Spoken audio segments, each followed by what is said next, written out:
Hello, Namaskar. This is CVR English, and it's time to roll another episode of the Power Talk with me, ANUKRITI Sharma.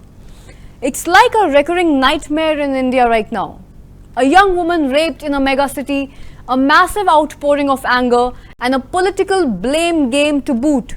You've seen it before in Delhi, you're seeing it again in Kolkata. A 31-year-old doctor was raped and murdered last week, that too at her medical college. The police have arrested one suspect. Multiple questions remain like, why wasn't the security better?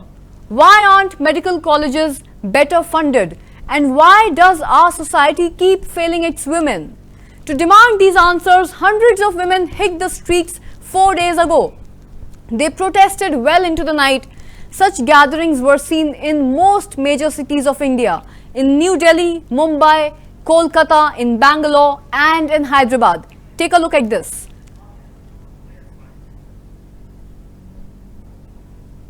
Don't want to die getting raped. I assure you, this is not going to be another Sushant Singh Rajput. I am an actor, but I'm not here as an actor. I am not here to be by a movement. No, I am part of the movement. Common people are leading it. They are not going to leave this matter until they see the end of it. That it will go on and on and on and on, and we will not see the end of it. No. Punishment has to be very, very exemplary. इतना भयानक punishment होना चाहिए कि सचमुच डर जाए. We were always known to be a very liberal city where women interests, women rights are being protected. We are really now in a state where we are like ashamed of. Some vested interests are waiting so that our enthusiasm, our participation, the intensity of the movement, dies down. Now it has come down to something which is beyond anger, beyond rage, beyond frustration, beyond everything, because we are now standing at a point where we have one bottom line, that we need all the criminals in front of us. We want to see their faces as Aam Janta. I am an actor, but I'm not here as an actor. I am not here to be by a movement. No, I am part of the movement. And the best part of this movement that is that common men, common people are leading it. They are not going to leave this matter until they see the end of it. I assure you, this is not going to be another Sushant Singh Rajput, that it will go on and on and on and on, and we will not see the end of it. No, this time that is not something that is going to happen, because we will see to it that all the criminals come in front of us. We need to see their faces. हमें देखना है उन लोगों को. And the punishment has to be very, very exemplary.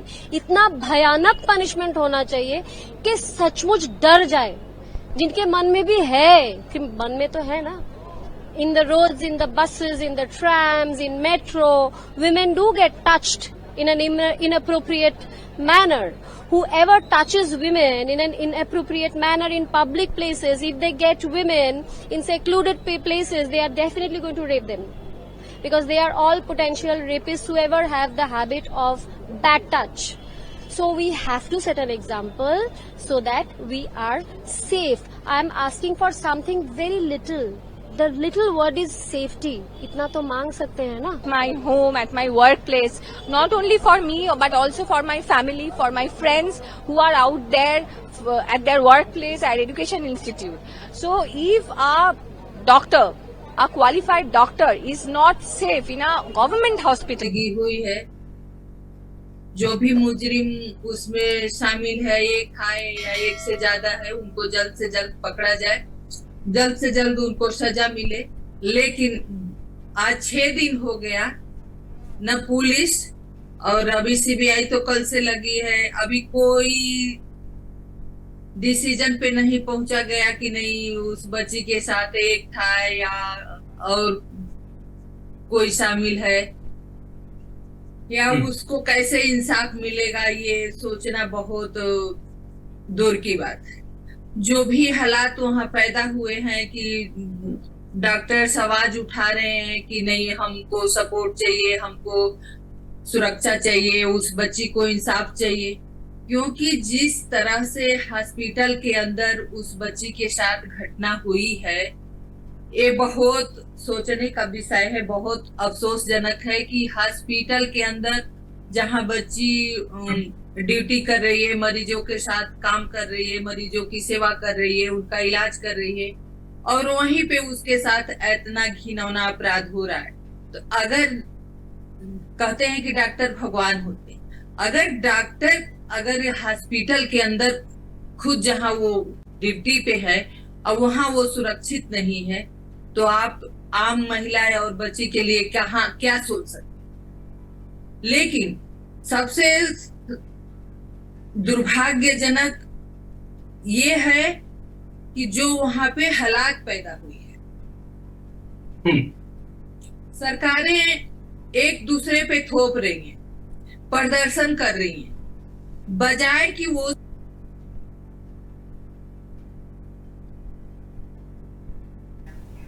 Most of these protests were peaceful. You had candlelight vigils, chants and slogans, maybe a speech or two from activists. But that was it. It was about demanding justice peacefully. But in Kolkata, the goons hijacked the protests. Dozens of them gathered outside the medical college where the murder happened.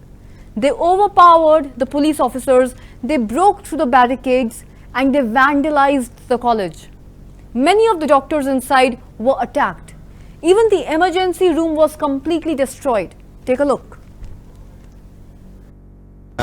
ये fully पॉलिटिकलाइज था, जो कोई मतलब motivated था और ये motive लेके भी आया था।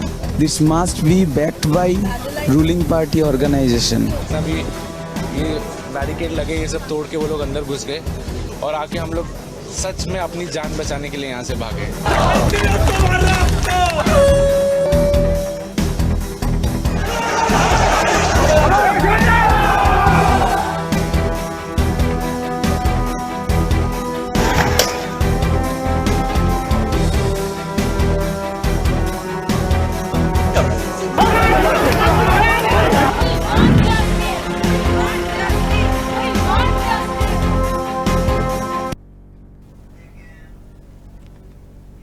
The protests continue in India. The doctors are holding candlelight vigils, the women's groups are marching on the streets, and our politicians are doing what they do best, turning a tragedy into a spectacle. We'll come to that in a bit, but first, the latest updates. The protests began after the horrific incident in Kolkata last week. A 31-year-old doctor was raped and murdered, that too at her medical college. Since then, doctors have been protesting across India. They're demanding justice and safety. 2 days ago, they striked off work. India's largest doctors' body has announced a strike. That's the IMA, or the Indian Medical Association. Now, the IMA has around 400,000 doctors, so we are witnessing a nationwide strike. All non-essential services had been halted till yesterday morning. And so far, the pressure has been relentless, both from the doctors and from the women's groups. They have been marching and protesting across major cities, and today is again no different. Some of these protests did not go well. Like I told you just a short while ago, goons vandalized the college where this crime happened in Kolkata. They attacked doctors and they destroyed the emergency room. Kolkata police are hunting them down, and so far 25 people have been arrested. But what about the murder investigation? Well, the CBI is handling that, the Central Bureau of Investigation, and they have many leads to follow. The victim's family says her colleagues may have been involved. Some interns and doctors at the college may have been involved. I'm sure that the CBI will follow that up. In fact, they have already summoned 5 doctors for questioning. Which brings us to the politics of this matter. Day before yesterday, West Bengal Chief Minister Mamata Banerjee, she organized a march. She herself walked at the front of it. And what did she demand? Death penalty by next Sunday. Basically 1 week to probe, to prosecute and to convict. Now don't get us wrong here, all of us want speedy, swift justice for that young woman.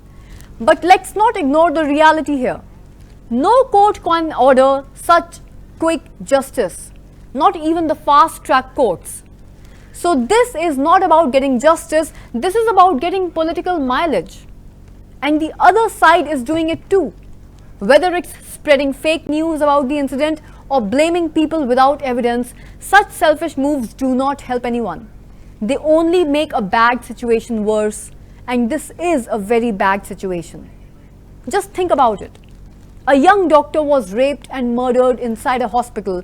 If a doctor is not safe inside a hospital, where are they safe? If a doctor is not safe inside a hospital, then who is safe? Just look at this report. Around 75% of Indian doctors have faced some sort of sexual violence at work.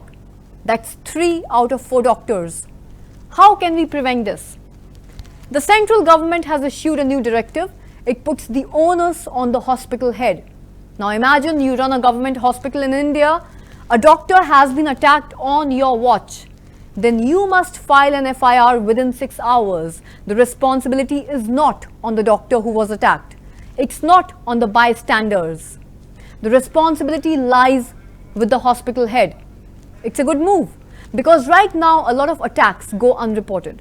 So this new directive should help, but it's not enough. You can't just focus on redressal here. You must focus on prevention too. So what exactly happened here and who were these goons? Well, it's not clear yet. Kolkata police has released pictures of the attackers and a manhunt is on to round them up. But the BJP says that the goons were TMC party men.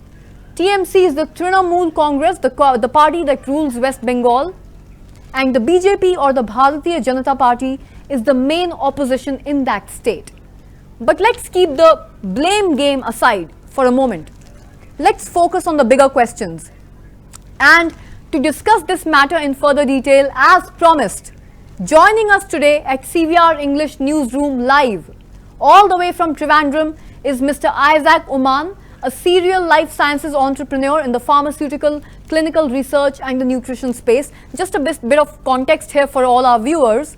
Mr. Oman is a life sciences entrepreneur and has started half a dozen companies, listed them in the stock markets in as well as outside India, and he has been involved in the healthcare enterprises including teaching hospitals in Chennai. At one point in time, Mr. Isaac oversaw 12 manufacturing operations pan-India. An important point to note here is that almost every company he has supervised in the past has offered equal opportunities for both men and women, and a number of these women have held key positions in his companies. The challenge of making his companies a safe working space for women employees, creating policies supporting them, and enforcing these policies has always been a key priority for him. We welcome you, sir. Namaste, sir.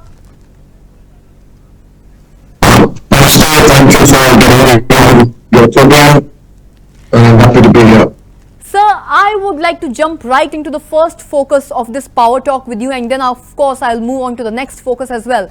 The first focus being women's safety in India. Now, keeping the Kolkata rape murder backdrop in mind, the protests are continuing in India. The doctors are holding candlelight vigils, women's groups are marching on the streets. But are we turning a tragedy into a mere spectacle, sir? Do these protests actually help address the root cause and uproot it? And if they do help address this root cause, then how do they help?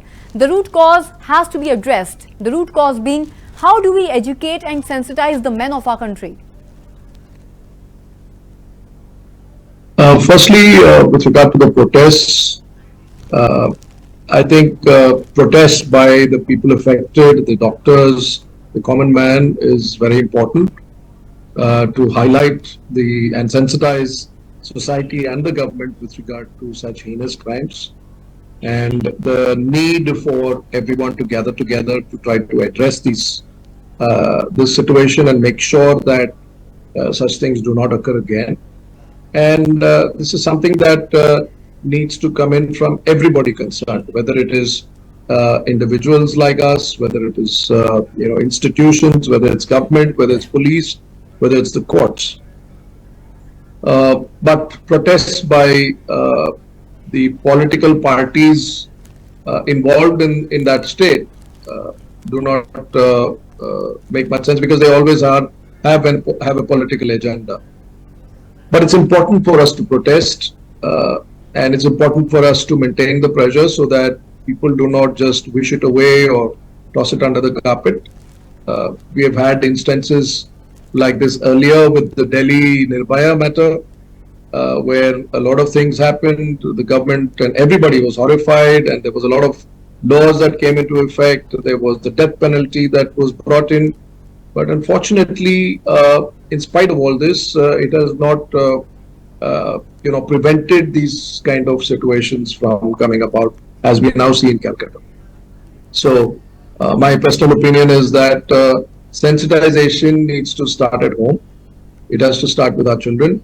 We need to sensitize our male children that it's important for us to consider all women to be equal to us, and that they must be respected, and they must be given space and an opportunity to do their best and perform their best, because they are equal to anybody else.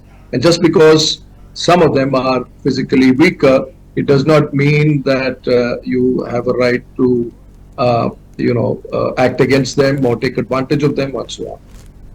I think the solution needs to start from home, and of course we need to sensitize our girl children that they need to be stronger, they need to be careful, they need to be cautious, they need to also make sure that they prepare themselves to survive in a very difficult world out there where competition is maximum.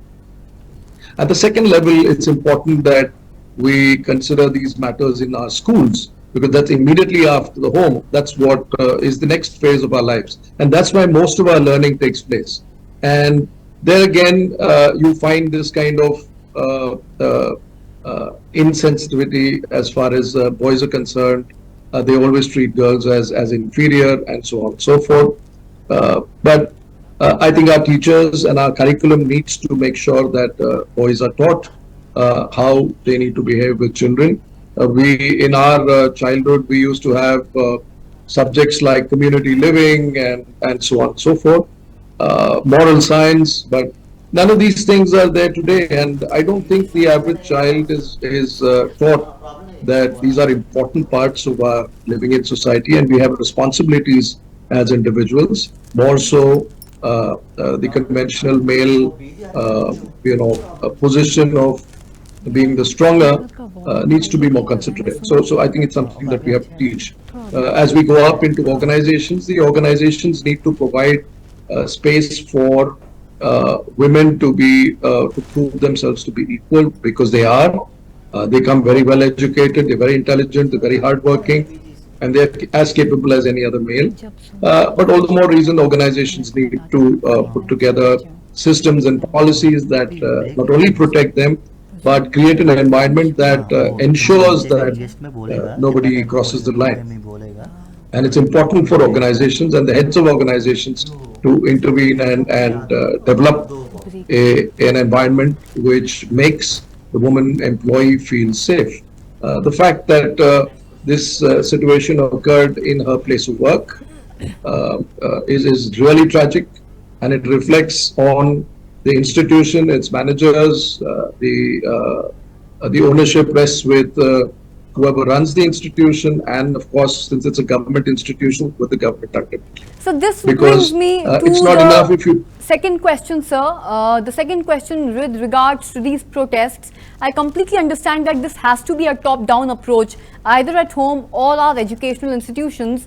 But moving on, do these protests really help to bring about policy changes and reforms at the political level across the country, sir? Policy changes, definitely. Protests by such strong protests across the country will definitely galvanize governments and political parties and civil society, and of course the courts. I understand today the Supreme Court has also taken up the matter suo motu. So I think there is going to be an impact of this, and it is necessary for policies. But on that, we already have a lot of policies, and we already have a lot of laws on this matter. And the unfortunate part is their enforcement is questionable. We do not enforce our laws, and that is the tragedy in our country vis-a-vis all our developed countries, around the world. And if we ever want to be a developed country like the others, we need to make sure that our laws are enforced. We've got so many of them. That is important, and that needs to be considered. Sir, during the start of the show, we spoke about these protests being conducted across the country peacefully. But recently in Kolkata, some of the goons have entered into these peaceful protests and they have destroyed the peace. They vandalized the very college where this crime had occurred. So my question to you is, could those goons have also destroyed any crucial evidence maybe? Because let's remember, sir, this crime also happened inside the same college. The goons vandalized the same college in Kolkata. So it's a key part of the investigation. But right now the Kolkata police claims that the crime scene is fine, that the goons did not touch it. But the question still remains in the mind, sir. Could those goons have destroyed any crucial evidence?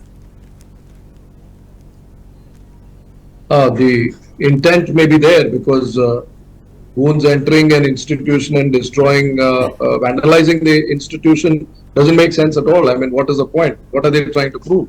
Unless there is an ulterior motive by any of the parties concerned, whether it is the government in power or the opposition parties, both have points to score on this matter. And they obviously, politicians across the board have very little sensitivity and sensibility on such matters. They try to take advantage of such situations to score brownie points against each other. And it's quite possible that that is the situation. Alternately, like you imply, it could be a focused way of trying to destroy evidence. There are a lot of other issues that have occurred in Calcutta which point to the same thing. For example, the maintenance, so-called maintenance of the area around the crime scene, which was started a day immediately after the occurrence of the incident, and so on. So there are a lot of unanswered questions which I'm sure the CPI will come up with answers for, or they will at least look for them and ask the questions that are required to be asked. But as you said, the goons going in and trying to damage and vandalize this, there is something more to it than what meets the eye. Which, sir, now brings me to the next question, which brings me to the case of the investigation itself. The CBI has now taken over the probe. That's the Central Bureau of Investigation, sir. It is India's premier probe agency. The CBI team has already reached the city. Reports say that their probe will focus on multiple angles. Angles like, was more than one suspect involved? Was evidence destroyed later? And was the college administration also involved? There is already a talk of a cover-up, sir. You see, the college authorities found the victim's body on Friday morning, but they told her parents that she died by suicide. Why would they do that? And then the police also filed a case of unnatural death. Again, that is strange, sir, because such a case is usually filed when there is no complaint. But this was a clear-cut case of rape and murder. So why did the college not file a complaint? These are all questions which need to be answered, and these questions escalate our suspicion on the higher and the more influential authorities who might be attempting a cover-up here. What are your thoughts on these issues, sir? It is obvious that there is more than what meets the eye.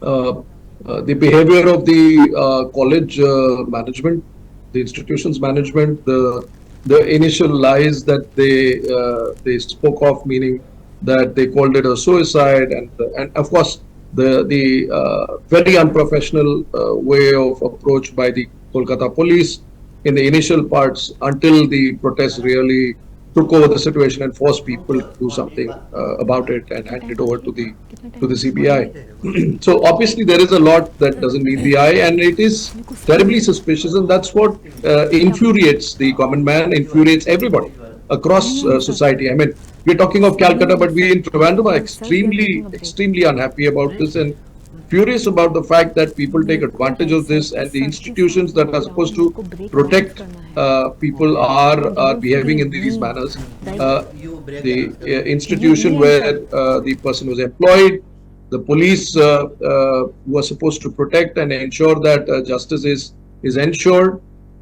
the government itself, which is kind of joining the protests and coming out on the streets, it doesn't make sense. And it is really a very unhappy situation.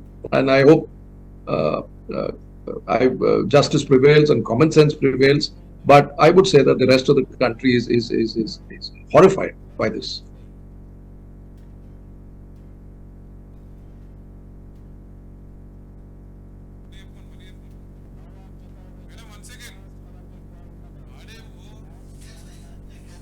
Where this is a high profile case being discussed right now. Just a short break and we will be back in a minute. We'll see you all soon, back in 1 minute in the CVR desk room. Just a break. चाहिए कि सचमुच डर जाए, जिनके मन में भी है, कि मन में तो है ना. In the roads, in the buses, in the trams, in metro, women do get touched in an inappropriate manner. Whoever touches women in an inappropriate manner in public places, if they get women in secluded places, they are definitely going to rape them. Because they are all potential rapists, whoever have the habit of bad touch. So we have to set an example so that we are safe. I am asking for something very little. The little word is safety. इतना तो मांग सकते हैं ना. My home, at my workplace, not only for me but also for my family, for my friends who are out there at their workplace, at education institute. So if a doctor, a qualified doctor is not safe in a government hospital, then what is the security of that we won't get assaulted in our workplace? So we are basically panicking, and that's why we cannot stay at home, and we have joined here in this movement today. I was also there day before. So we can't keep our calm at home. What are your comments on a city which is culturally rich, which is known as culturally heritage place, and at this place such things are happening? Your comment in regards to that? We are like, we were always known to be a very liberal city where women interests, women rights are being protected. We held so many women rights movement we led in the country. We are really now in a state where we are like ashamed of. We want justice now. I don't want to die getting raped. I assure you, this is not going to be another Sushant Singh Rajput. I am an actor, but I'm not here as an actor. I am not here to be by a movement. No, I am part of the movement. Common people are leading it. They are not going to leave this matter until they see the end of it. That it will go on and on and on and on, and we will not see the end of it. No. Punishment has to be very, very exemplary. इतना भयानक punishment होना चाहिए कि सचमुच डर जाए. We were always known to be a very liberal city where women interests, women rights are being protected. We are really now in a state where we are like ashamed of. Some vested interests are waiting so that our enthusiasm, our participation, the intensity of the movement, dies down. Now it has come down to something which is beyond anger, beyond rage, beyond frustration, beyond everything, because we are now standing at a point where we have one bottom line, that we need all the criminals in front of us. We want to see their faces. We have Isaac Oman in our studio live all the way from Trivandrum, and we are having an insightful discussion on the Kolkata rape murder case. Ladies and gentlemen, be with us. We are going to take just a short break and we will be back very soon.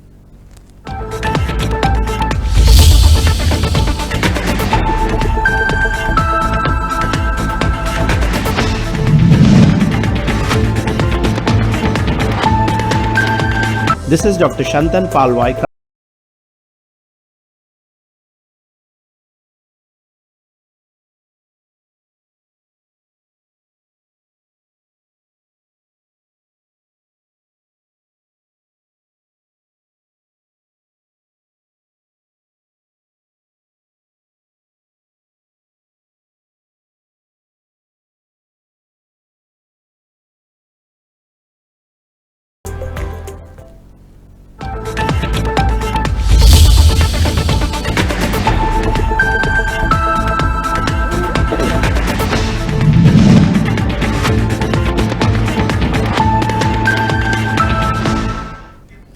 And we are back to the Power Talk. Let's get Isaac Oman sir back on our show.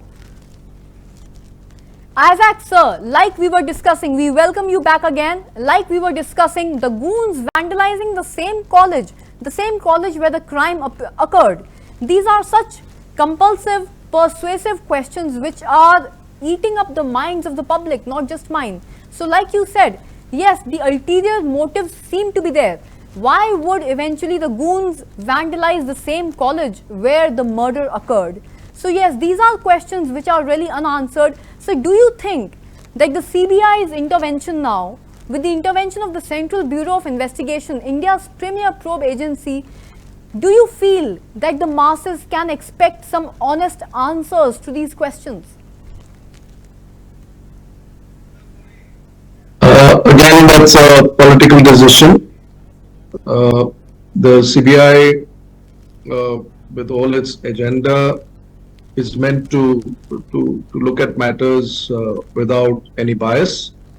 But unfortunately, nowadays, all these government investigative institutions always function according to the powers that be.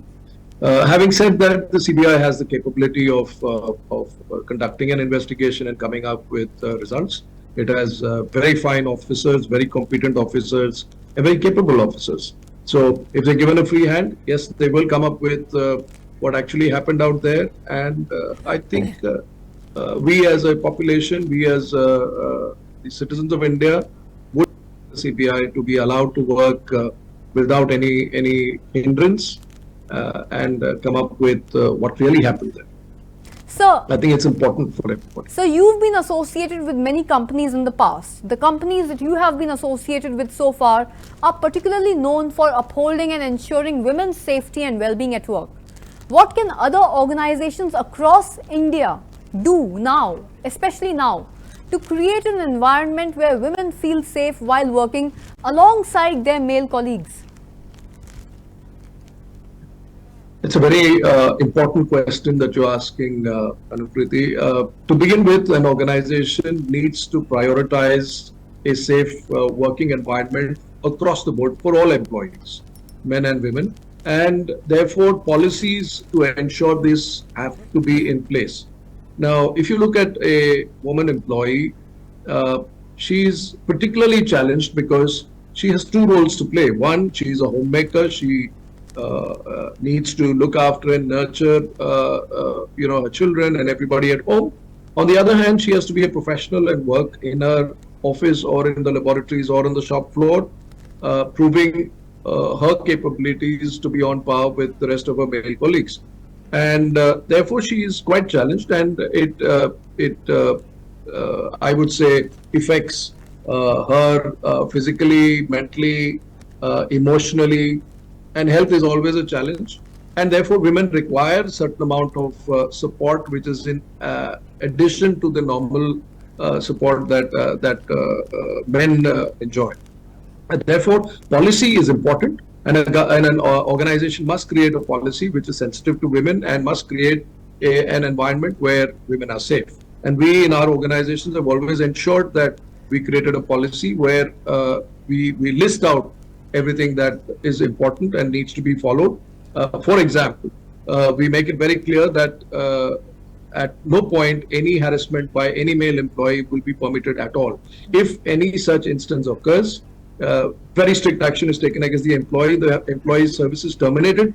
And not only that, we hand over the employee to the police with a formal complaint by the organization. So it's not just by the victim. Therefore, if the organization comes out and insists on, on not just creating a policy, but enforcing the policy, I think all employees will be a little careful about crossing that line. Crossing the line doesn't occur overnight. It normally builds up where somebody initiates some unwanted attention on somebody, and immediately on that, when that happens, we have a committee, all-woman committee, headed by the senior most lady employee, and they sit with the women and are available every fortnight and every month for any kind of complaints, not just necessarily with regard to harassment, but any issues that women face as a rule. So we have to make sure that there is a special place for women in our organization, and we must make sure that matters are looked at and implemented. So that's important. And while we say that, we must also make sure that men are told that very in clear terms that something like this will not be accepted at all. So I think all organizations, whether they are educational institutions or workplaces, must have a policy that looks at women's safety and creating an equal opportunity organization where they are not harassed at all. हाँ तो ठीक तो है इसमें क्या मैं तो चाहती हूँ उनका नाम आए उनका तो नाम अच्छा है So that brings me to my next question. Sir, are you connected? Can you hear my voice? Yes, I can. That brings me to the next question, which is the next level question on women's safety. To ensure women's safety during these late night shifts or the B shifts at work. Now, a lot of women in India, they have to commute to work at night. They're working the late night shifts, and sometimes even their offices are very far away from their homes, sir. How do we go about empowering our women so that they can safeguard themselves at work during these night shifts, sir?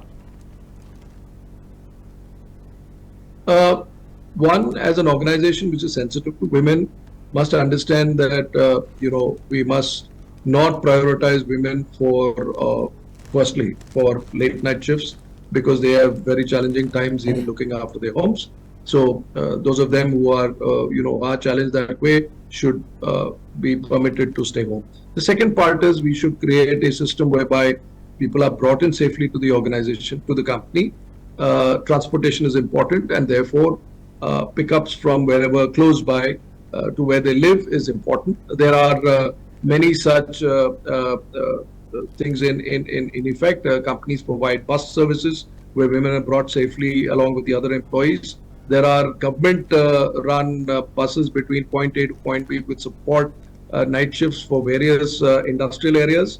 And there are also cases where multiple organizations get together and ensure that they organize busing for all their employees as a rule. So all these things work. Women also need to be a little more empowered to work at nights. I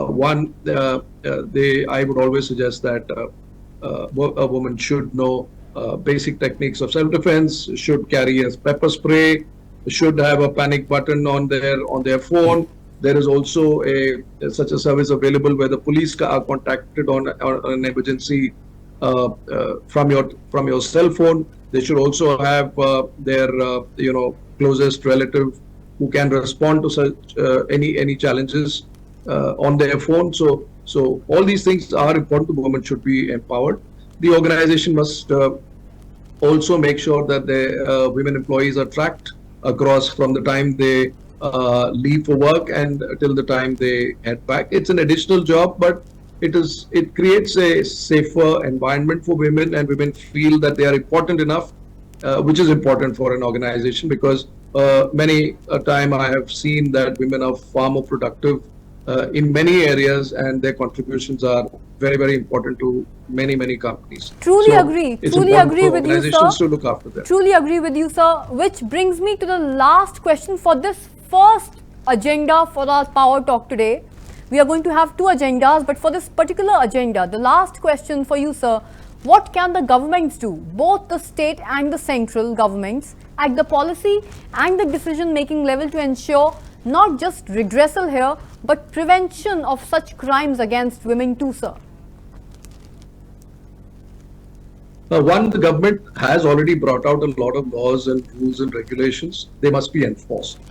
So, and women's protection and safety are something that needs to be prioritized. Let's face it, we have approximately 50% of our population are women, and therefore it is no small number, and therefore the government should and must make sure that women-centric support systems and policies are in place. The police are sensitized and so on. There is already a lot of things that the government has done. All women police stations. There are control vehicles with women police officers and drivers patrolling at nights.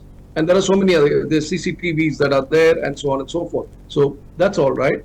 But The next thing is that the courts and the government must get together and make sure that, if there is somebody found guilty, a very strong action is taken against them, and not 5 years after the cause. It must take place at the earliest, so that people are scared of actually crossing the line. These two are very important. And three, it's important for them to address women and make them feel that they are not at the mercy of such wounds in society, and that there is somebody looking after their interests. Unfortunately, in India, particularly in the villages and in northern India, there is very little sense of safety as far as women are concerned. I must take this occasion to talk about Tamil Nadu, for example, and I found that one of the biggest contributions that the Chief Minister and former actor MGR did was, in all his movies, he was very consciously pro-women. He used to always talk of them as, mother, sister, and so on and so forth. And across Tamil society, you will find that the effect of these movies, the Tamil populations are very emotionally attached to MGR, and I would say that he has a great following. And they have also learned from his movies that it's important for us to consider women equal, and it's important for us to respect them. And you find very little of these things in Tamil Nadu occurring. There are, of course, occasions when there are deviants, but we do not have that kind of thing across the country. So the leader takes the lead in showing that they really care, not by holding a parade or a protest march when there is a situation like this, but when there is no situation, creating a program which looks at treating women equally and not just as somebody who punches a ballot. That's a very important point. 50% of our population. That is a very important point raised by you, sir, including the movie example. In fact, we have noticed that in cities, the major cities like Bangalore and Hyderabad, there are constant night patrols. And like you said, 1 or 2 protests and rallies and marches are not going to solve this issue. There has to be a consistent effort. There has to be consistent effort across the fabric. It has to happen on a day-to-day basis at a systemic level, including Uttar Pradesh, where the 1090 or the 1090 instant women's helpline has been set up, which works 24/7 round the clock every day. So we agree with you that a systemic change is required. Now, before we move on, sir, to the second burning topic for tonight, which is the Hindenburg research, we are going to take a short break and we are going to join again here at the CVR News English newsroom. Viewers, stay connected with us. We are going to take a short break and we are going to be back just like that to move on with the second topic of discussion with Mr. Isaac Oman on the Hindenburg research. Stay connected to CVR English.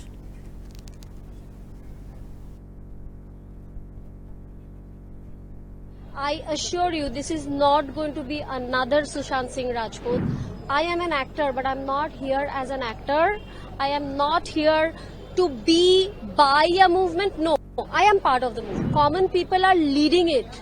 They are not going to leave this matter until they see the end of it.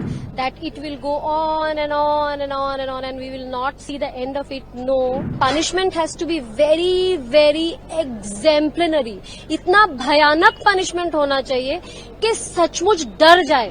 We were always known to be a very liberal city where women interests, women rights are being protected. We are really now in a state where we are like ashamed of. Some vested interests are waiting so that our enthusiasm, our participation, the intensity of the movement, dies down. Now it has come down to something which is beyond anger, beyond rage, beyond frustration, beyond everything, because we are now standing at a point where we have one bottom line, that we need all the criminals in front of us. We want to see their faces as Aam Janta. I am an actor, but I'm not here as an actor. I am not here to be by a movement. No, I am part of the movement. And the best part of this movement that is that common men, common people are leading it.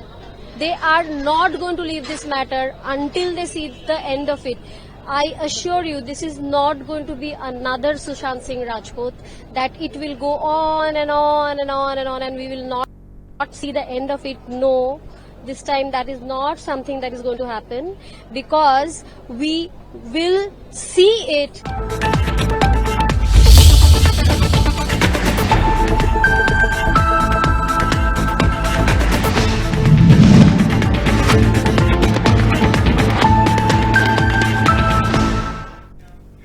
And we are back after just a short break, and like we promised you, let us connect with Mr. Isaac Oman all the way from Trivandrum once again. We are going to move on to the second burning topic for tonight, the Hindenburg research. Let's connect with Mr. Isaac Oman once again. We welcome you back, sir, after this short break. We welcome you back to the CVR English newsroom. So, moving on with the discussion, moving on with the power talk for tonight, the Hindenburg research. Now, just for the clarity of many of our listeners, sir, because I have seen Hindenburg being described as a predatory businessman who likes to discredit companies because they are not able to run their businesses, as was said earlier by some prominent people, you know. As an entrepreneur and as a businessman yourself, sir, you being one of the most credible in the country, Isaac, sir, could you just explain to our audience what exactly is the Hindenburg research? The Hindenburg organization are a short seller organization, which means that they like to take advantage of companies who are losing out in the stock markets. That means their shares fall. And Hindenburg, what it does is it short sells. That means that either it borrows shares of that company and sells it. If the share is, let's say, 10 rupees, and they believe that it is crashing, they will sell it at 8 rupees and buy it back at 5 rupees or 3 rupees and return the shares. Or they will sell it without owning the shares. They will say that, we will sell you the shares, take the money, and when the share price goes down, they will buy it back and give you the shares. So they deal with a very unorthodox way of the share trade itself. And they are like, vultures in the market. They are looking for companies who have issues with credibility, issues with, not following the norms, issues with the law, and so on, but who are listed in the stock markets. And they believe that bringing out a research report on these organizations will cause the shares to crash, and therefore the Hindenburg organization will do a short sell and make their money.